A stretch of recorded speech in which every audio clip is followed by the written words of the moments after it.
Good morning, and thank you to Stephen for submitting the Q&A for October.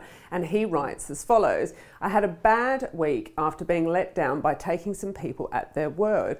You've said there are shits in business. Well, I definitely came across a couple last week. They made veiled threats, forcing me into a corner, and they still owe me $12,500, which I have my doubts that I'll ever see again without a legal fight.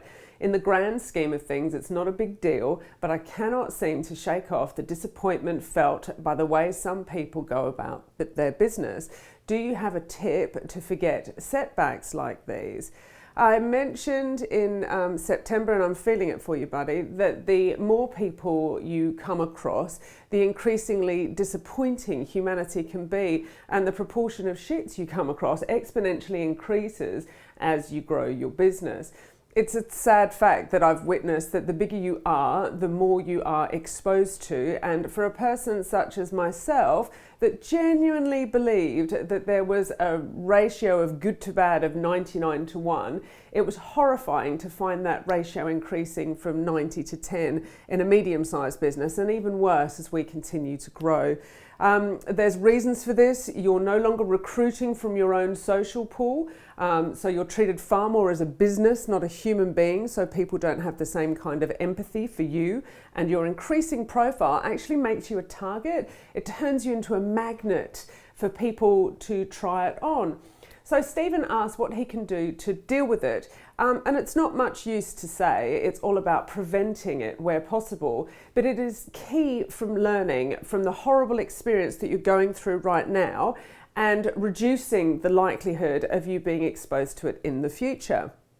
So you need to anticipate. You need to believe it can happen at any time and look for all the signs. Up trading's a good one, skipped payment, poor admin, and making you jump through hoops on a service perspective.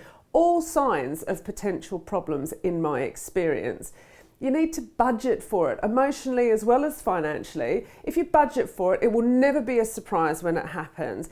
Our nicest franchise completely dropped us in the shit. One of our gentlest employees slapped us with a claims for you employer's liability claim, and one of our longest standing clients up-traded massively and then went into a clause 11, which meant we weren't going to be paid and we couldn't sue them for the money.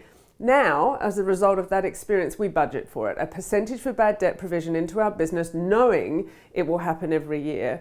Emotionally, that's a little bit tougher, but gradually you hold yourself back and have a cooler emotional tie with people out of necessity, because you never know who is going to be next. You need to prevent it. So you need bulletproof credit checking, payments up front, tough terms and conditions, and no deals for mates. You are running a business, not a charity. Bonds up front, weekly direct debits, all of this will minimise your risk, particularly if you're an unsecured creditor. If after all of this you still get your fingers burnt, and you can almost 100% guarantee that you will, you need to go in hard to retrieve what you can from a situation. I spend now more with lawyers than I ever have, and I make it known that this is the action that I will take in the event of non-compliance. People know that there are repercussions for poor behaviours and non-payment, and I have to give a little leeway. It takes years to harden up to this degree, and underneath it all, I still have my soft centre, but don't you tell anyone. But this time last year, I went out for dinner with a particular franchisee and his wife, and they said they considered me a friend and loved working with the company, etc., etc. I was having a beautiful night out, but I said quite gently, I very much enjoy your company and I'm having a really great time, but please remember that before everything, I am an officer of Diamond Logistics, not a personal friend, and this is how I will remain, because there will be a time when I have to lay down the law or take action that you may not like, and you need to know it's not personal, it's my job. And I explained that that helps not just them, but for me too, because I too am only human with my own desires to be loved and my own human frailties, but that detachment meant we all knew where we stood. I can't say too much because it's potentially a legal matter now, but needless to say, the above-mentioned franchisee royally shafted us this year, including fraudulent invoices.